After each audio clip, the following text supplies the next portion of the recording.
control is indispensable whether you're working as a developer or as a DevOps engineer or as a system administrator or just as anybody who works with text files. Version control cannot be left behind. Version control is something that you must incorporate into each and every project that you work in. Some of you do not use version control at all. Some of you are not aware of its existence at all. So for those folks, let's have a quick introduction to what version control is. Now imagine that you are a developer working in a project with a team of other developers. The source code, let's say it's C or Java or Python or whatever language you are using.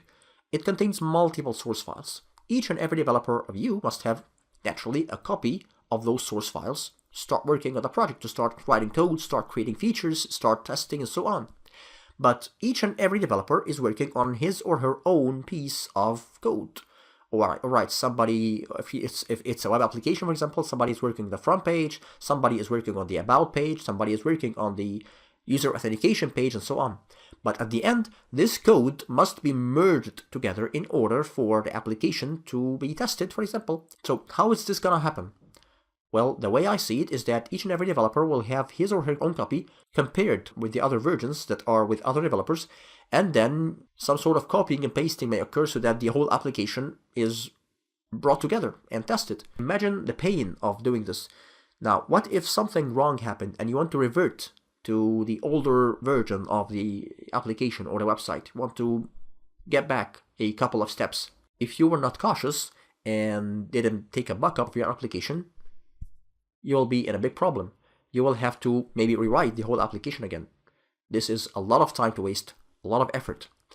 Version control will give you a way to track your changes, a way to keep branches of your code that you can switch from one branch to another. If you want to add a new feature and you don't want to mess with the master code or the main code of the application, you can just create a new branch for yourself, work on it, test it, and once you are sure that everything is working correctly and that the application is working as it should be, you can merge those changes, of course, with the appropriate permissions and the appropriate supervision from whoever is responsible for supervising the whole application. You can merge those changes back to the master code. Also, each and every developer can have the newest copy of code downloaded from what's called the repository, the version control repository. So you will always have the latest code, so you can continue from where your fellow developers left. That is just very efficient, and that's why version control is indispensable for every developer or every system administrator or just anybody who's working with text files.